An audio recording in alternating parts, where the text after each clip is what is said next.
Eu sou Vânia Maria, né? Nasci em Rio Claro, Rufini do lado materno, família de italianos dos dois lados, né? Penteado do meu pai e Balera do meu marido, né? Sou de uma geração que a gente acumulava os nomes, né? Para incorporar a personalidade da gente, né? Incorpora, porque casei cedo, né? Então são elementos que eu carrego comigo. O meu pai era procurador de justiça, faleceu o mês passado. Foi um procurador de justiça bem querido. Ele trabalhou na instituição. Ele saiu em 81, eu entrei em 84. Então eu entrei, ele nem imaginava que eu ia ser promotora. Eu estava na faculdade ainda quando ele se aposentou. Eu nasci quando meu pai era promotor em Capão Bonito, que acho que era ele que instalou a comarca, né, de Capão Bonito. Então eu nasci em Rio Claro, porque acho que a cidade já era muito precária naquela época. Depois meu pai foi promovido, aí nasceu a minha irmã, Marta Maria, que é casada, que também adota o nome do marido, Marta Geller, era uma advogada muito conceituada, tem um belo escritório.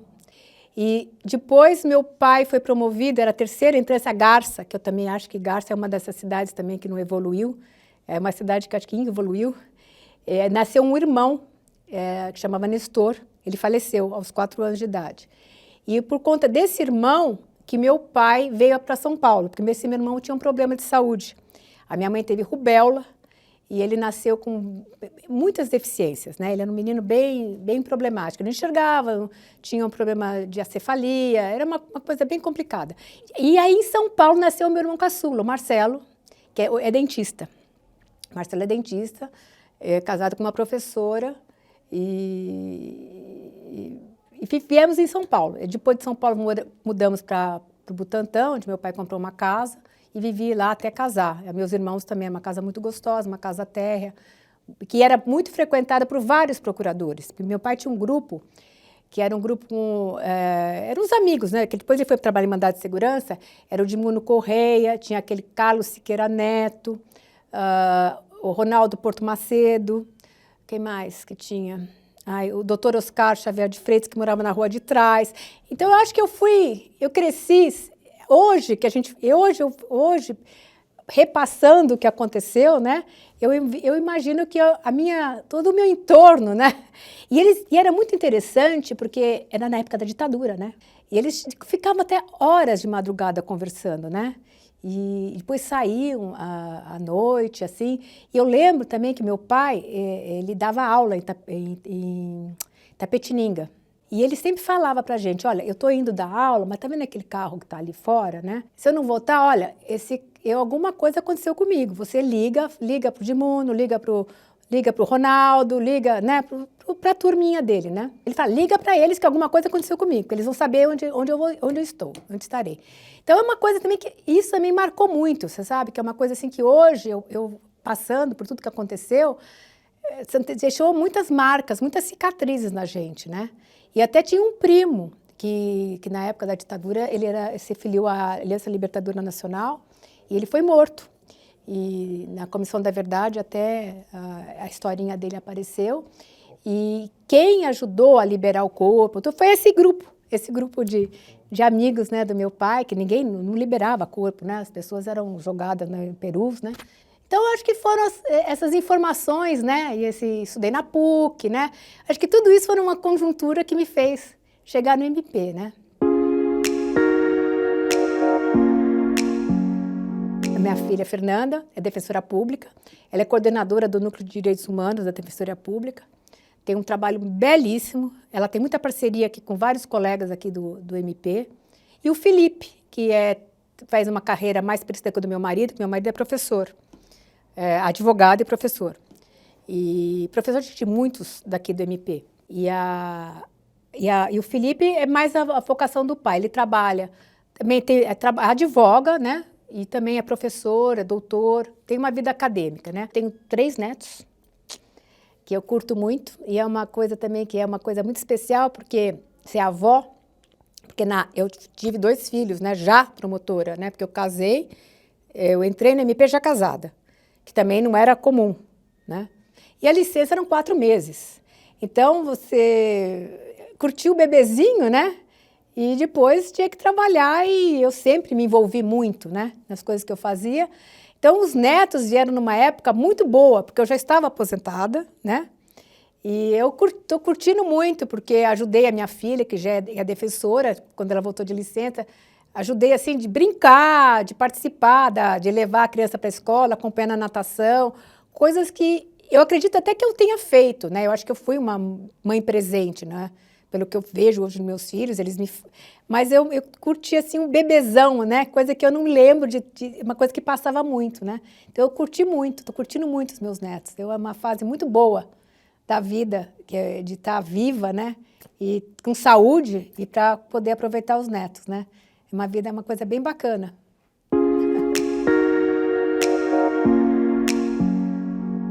Mãe, o pai, eu tinha avó, uma avó muito presente, né? Como eu falei, eu tinha um irmão doente, né? 4 anos, né? Numa época de infância.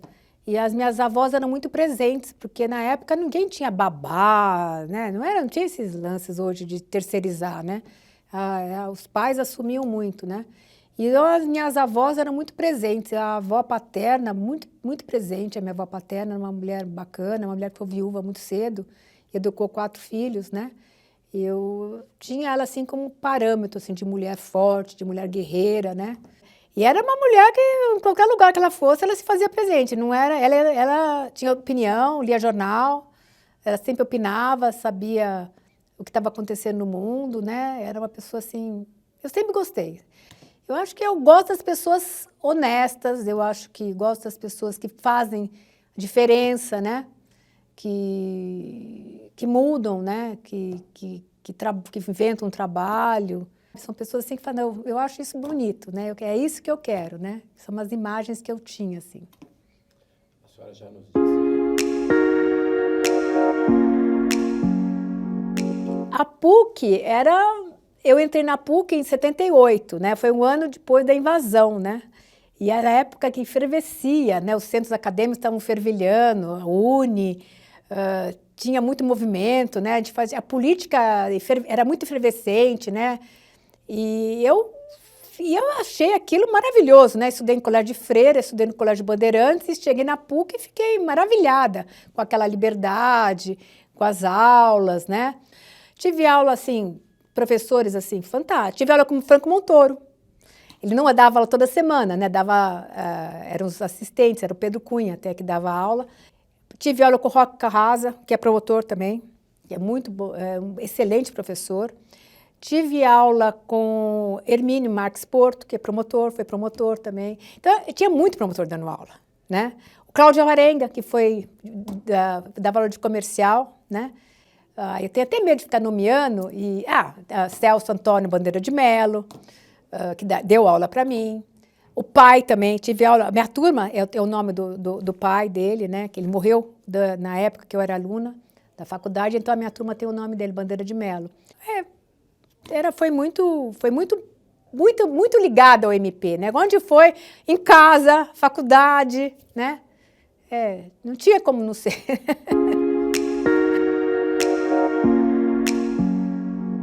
Estudei, passei, né? E a gente também não assimila muito, né? A gente vai pensar o que é o preconceito contra a mulher, o que é depois que acontece. Até porque eu era muito menina, né? Eu tinha 23 para 24 anos, né? Então, não sei, a gente agora, e ainda mais com as informações que a gente tem hoje, que a gente vai ver o que a gente passou, né? E a gente vai assimilando como é que as perguntas, né? Por exemplo, a minha banca não tinha mulher na banca de concurso, eram homens. Quando eu entrei, nós completamos 100 mulheres. Eu lembro que teve até um jantar que foi feito só de mulheres, mas hoje já tem muita mulher. E a tendência é que tenha mais, né? Porque nas faculdades tem mais mulheres, nas carreiras, né? Nas carreiras estadual você não vê muita mulher, né? Aqui no estado de São Paulo. Mas se você pegar a Justiça Federal, tem muito mais mulher do que homem, né? Na Justiça do Trabalho, mesmo na Justiça Federal. A Justiça Estadual que é mais refratária, né? Eu acho que é mais complicada para a mulher, né? Mesmo na magistratura. Na minha geração, quando eu era procuradora, eu acho que não tinha desembargadora. Eu fui procuradora, mas não tinha desembargadora. Desembargadora é mais recente, são mais recentes. E elas tinham a mesma idade que eu, o mesmo ano de carreira, E eu já era procuradora, elas não tinham chegado a desembargadora, né? Quem chegou, quem fez carreira, mais ou menos, na minha época. Enfim, eu quando entrei, a gente assumia, no meu concurso todo, né? Ninguém assumia a primeira. A gente assumia a segunda só, porque tinha muita vaga, né? E por ser mulher, aí, tá vendo? Por ser mulher e casada, acabei escolhendo alguma coisa no entorno de São Paulo. Então, eu fui trabalhar mesmo, assim, na minha comarca. Trabalhei na Grande São Paulo como substituta, né? Trabalhei em Cotia, fiz júri. Foi a época que eu fiz júri, foi na época de substituta, que depois sempre calhou da vida me jogar. Em Mariporã também eu fiz júri. Depois nunca mais trabalhei no crime, porque a vida se encarregou da carreira, se encarregou de me levar para o cível. Eu acabei sempre trabalhando no cível, né? Depois eu fui para São Caetano, trabalhei em São Caetano, já era especializada, era uma comarca da Grande São Paulo, e fiquei lá até na época que os meus colegas começaram a ser promovidos para São Paulo. E é aquela história, né? Você fala, eu estou bem aqui, quero continuar aqui. Mas você fala, não, os colegas estão indo para São Paulo, né? Já tem a carreira, é carreira, né? Você tem que andar, que depois você fica para trás. E sempre falavam isso, olha, a carreira vai fechar, depois se você não for agora, você não consegue ir, o pessoal é jovem e tal. Então, eu acabei chegando em São Paulo em 88. Eu vim para São Paulo, isso, 88. E aí fui trabalhar com a doutora Nair, que ela era coordenadora do Centro de Apoio, Centro de Trabalho. Eu tinha uma experiência, né, de Centro de Trabalho, porque lá no ABC, né, no São Caetano, fazia muito Centro de Trabalho naquela época. Trabalhei com ela com a Centro de Trabalho. E depois eu fui trabalhar, foi uma época muito legal da minha vida também, que eu gostei muito, foi de atender público. Que o MP tinha o CAEX, né, o CAEX criminal, era diferente a estrutura, não é esse CAEX que a gente vê hoje, que faz perícia, nada disso. Tinha um atendimento criminal, de apoio criminal, e tinha um atendimento da população mesmo. Na época não tinha defensoria, né, tinha a PAJ, só que era o papel da PAJ, mas era muito deficitário, né, e foi uma época muito legal. Tinha um grupo, né, de promotores, né, que faziam essa atuação, e trabalhei lá até ir para Santo Amaro. Que olha só o destino, né? Meu pai foi promotor em Santo Amaro, mas eu já era foro regional, numa outra estrutura, fui promotora de família e fui muito feliz lá em Santo Amaro também, né? Foi uma época, era próxima à minha casa, é uma região que tem muito colégio bom, né? E você tem filho, você é mulher, né? E os papéis não eram como é hoje, né? Então, às vezes, você tem a colaboração do marido, a ajuda do marido. Hoje não se fala mais nisso, né? Hoje o marido participa mesmo, é divisão, né? Naquela época não, meu marido inclusive viajava muito e fazia parte mesmo da estrutura, né, da família. E era muito interessante que não era só eu, né? Todas as minhas companheiras ali, promotoras naquela época, não tinha um homem, era só mulher. Né? Tinham acho que 4 juízas, né? Que era uma coisa assim, raro de você encontrar no mesmo ambiente, né, concentrado, né? Todas com a mesma dinâmica, todas com filhos, todas morando na região, todas, né? E hoje, né? Na época a gente não para pensar, né? A gente vive naquela máquina, né? E hoje a gente vê por que fui para lá, né? Porque não tinha espaço, né? Meu espaço era aquele, né? Meu espaço era aquele, era meu lugar de fala, né? Como hoje está muito na moda, né? Meu lugar era lá, porque não tinha outro lugar para trabalhar, né? Onde eu iria trabalhar, né, naquela situação que eu me colocava, né? Tinha filhos, né? Tinha que participar da educação dos meus filhos. Foi uma época muito feliz. Eu acho assim que da carreira foi muito bacana.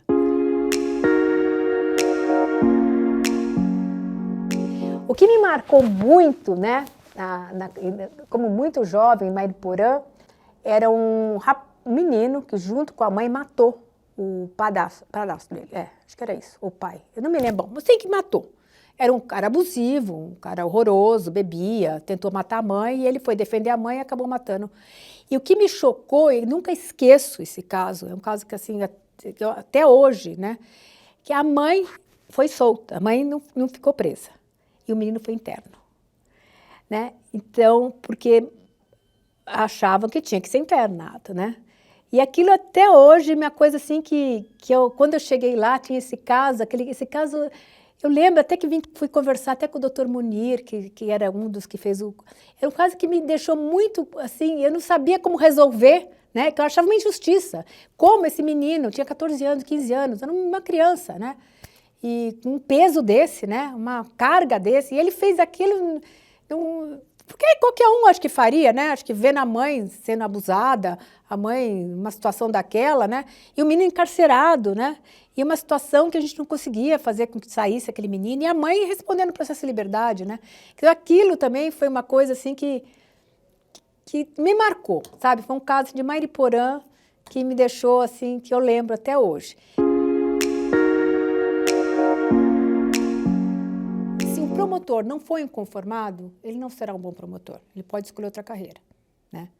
Eu acho que tem que ser bem proativo. Acho que se ele não é proativo, ele tem que ir para a magistratura. A postura é diferente. Eu acho que o bom juiz é o juiz que fica quieto, não se posiciona, né? O promotor não. O promotor, acho que quando ele recebe uma notícia, ele já se posiciona. É impossível, eu pelo menos é impossível você não se posicionar. Você fala, não, eu vou pensar, sabe? Eu acho que é uma vocação. Como o médico, vai. O médico, ele quer salvar vidas, né? O dentista quer cuidar da sua saúde bucal. Né? Tem a vocação. O promotor também tem a vocação. É uma vocação do inconformismo com as coisas, com a situação. Então, ele quer mudar aquilo. Como é que ele vai mudar? Então, vai mudar pelo instrumento legal que ele tem, que ele estudou, né? Que ele vai usar esse instrumento para mudar o estado que tá incomodando, né? Eu acho que isso que é o promotor.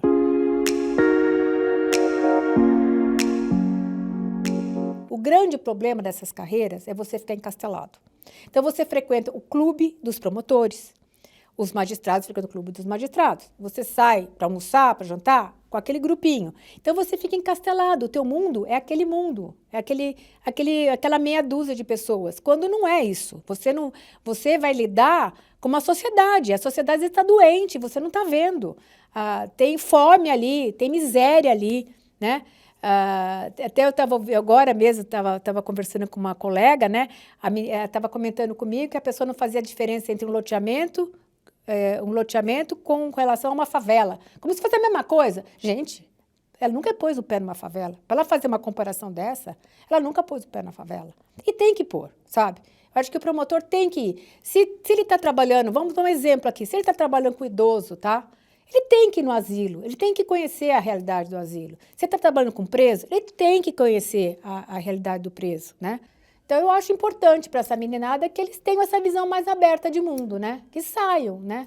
Do gabinete, trabalhem de porta aberta, né? Eu acho que isso é fundamental, trabalhar de porta aberta. Então, eu acho muito importante o novo, né? E eles são muito jovens, né? Porque você pensando bem, esse menino que entrou para um concurso difícil como esse, concorrido como esse, ele fez uma bela faculdade, estudou muito e ficou 3 anos trancado estudando, né? Para poder, nem sei se às vezes passa no primeiro concurso, às vezes nem passou no primeiro. Então, você imagina, um cara que ficou 6 anos, sei lá, 5 anos depois de formado, fechado, né? Então, se ele não tiver uma cabeça boa, uma vontade e essa vocação, ele vai sofrer, porque ele não vai conseguir cumprir a meta que é a cobrança que a sociedade cada vez mais cobra, né? Então, eu acho que ele vai sofrer muito. Então, ele tem que estar aberto, ele tem que estar aberto.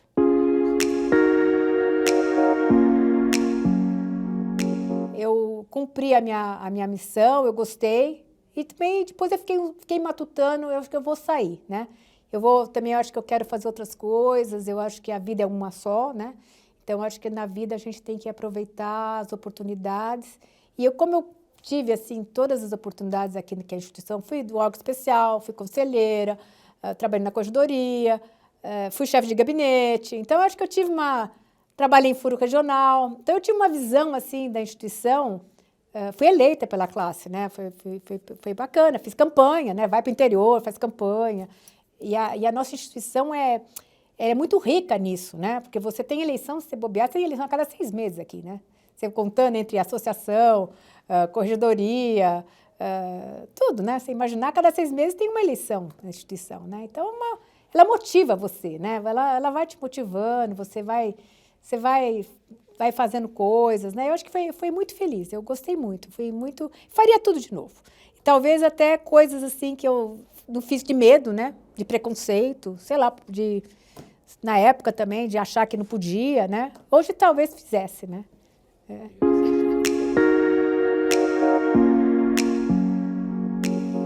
Ai, gente, a instituição tá... eu acho que agora está num momento, assim, de repensar, né? Acho que a gente recebeu muitos poderes, muitas incumbências, muitas demandas por conta de 88, né? Foi muito bom, acho que a gente ocupou um espaço que a gente tinha que ocupar mesmo, mas acho que a MP ainda tem que ter a vocação humanista, ela tem que brigar muito. A parte de direitos humanos, né, a promotoria de direitos humanos, que é uma criação também recente, né, é uma promotoria nova, era grupo, não era promotoria, né? E eu acho que ela tem que ser ampliada, né? Tem uma gama de assuntos, a fome, gente, é fome, questão de segurança alimentar, mesmo a saúde, né? São vários aspectos da saúde, né, propriamente dita, educação, né? Eu acho que o MP tem que... É esse lado, acho que o MP tem que... É importante o crime, lógico que é importante o crime, né? Mas eu acho que essa área, para o MP sobreviver, assim, enquanto MP, eu acho que ele tem que... A vocação dele tem que ser buscar nessa área mesmo, na área social.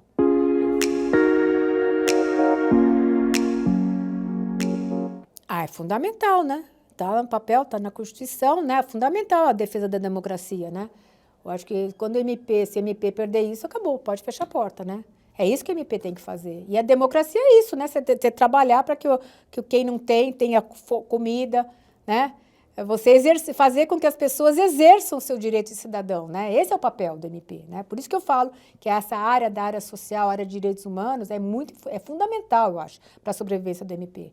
Eu acho que se o MP perder essa mão, né? Eu acho que vai ser ruim para o MP. Eu acho que o MP tem que focar nisso. Acho que muito já mudou, acho que já está mudando, né? Acho que já está acontecendo essa transformação.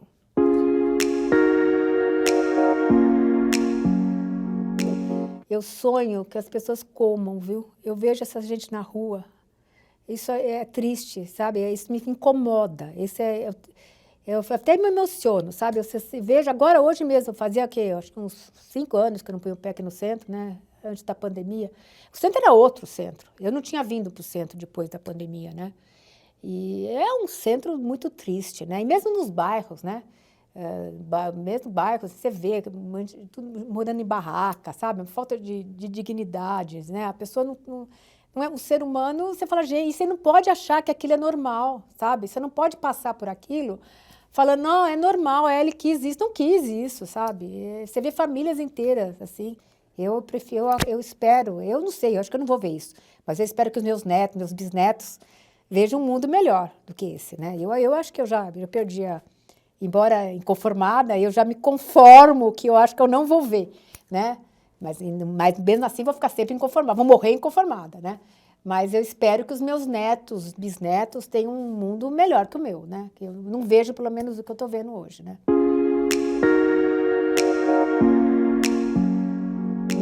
A Capitães de Areia, gente, aquele livro me marcou muito. E não mudou, né? E não mudou nada. Aquele livro me marcou, eu acho que eu tinha uns 14, 15 anos, me marcou muito. Aí até estou relendo, viu? Outro dia eu peguei para reler e me marcou muito, me marcou muito.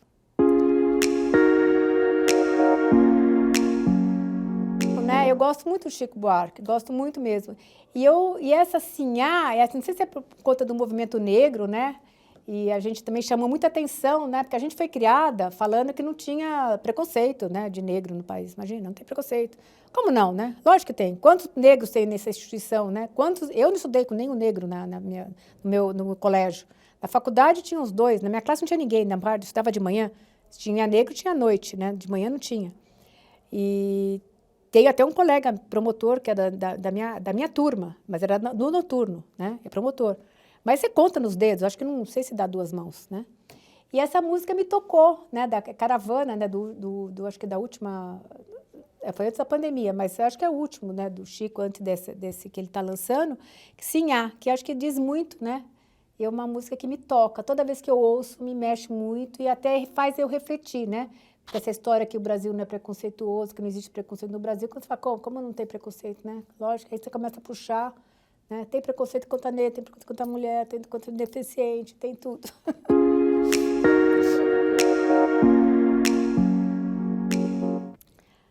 Olha, no futuro, né, não sei, a gente está vivendo muito, né? Eu vejo meu pai faleceu mês passado, faleceu com 93 anos, né? Eu lembro, nem sei se está vendo, não deve estar mais viva, tinha uma procuradora que tinha 100 anos, até lembro que teve uma festa, né, dela, acho que com certeza não deve estar mais viva. A gente está vivendo muito, né? Com certeza o MP não é o mesmo MP, o MP que eu vivi não era o MP que meu pai viveu, e com certeza não é o MP que essa geração está vivendo. Eu acho que eu me lembro que as gerações eram de 25 anos, quando eu estudei, né? Você está a primeira geração, segunda geração de lembrar. Hoje, as gerações é muito rápido, eu nem sei dizer, tenho medo de falar bobagem, porque por conta das informações, as coisas vão mudando, né? A globalização, você tem toda hora, você está aqui, você está lá, né? O virtual, né? Agora tem toda essa dinâmica diferente. Com certeza, o MP do futuro não é esse MP que nós estamos conversando. Com certeza não vai ser, né? Mas eu espero que ele continue nessa do inconformismo, né? Eu espero que esse MP do futuro, daqui sei lá quantos anos, né? Seja quem tiver nesse MP tá sempre querendo se transformar, né? Naquela sociedade, daquela realidade que ele estiver vivendo, né? A realidade do meu pai, né? Era outro Brasil, né? O Brasil que eu tive também foi um Brasil intercalado, né? Da Constituição poderosíssima, né? De 88, né? Não sei como é que vai ser o MP daqui a alguns anos, se esse poder vai continuar no MP, né? A gente nunca sabe o que vai acontecer com esse poder político, tudo que está acontecendo no país, mas eu espero que o MP continue sendo uma vocação, né? E isso eu acho que o MP, que a pessoa, o promotor, o que tiver no MP, continua sendo aquele inconformado que queira exercer, defender a democracia, defender um mundo melhor, defender que as pessoas tenham casa, que as pessoas tenham comida, que as pessoas possam exercer a cidadania plena, né? Eu acho que é isso que eu espero, é isso que eu acredito. Com certeza não é esse MP meu, né? Vai ser uma outra realidade, né? Que as coisas evoluem muito rapidamente, né? Mas eu espero que seja assim.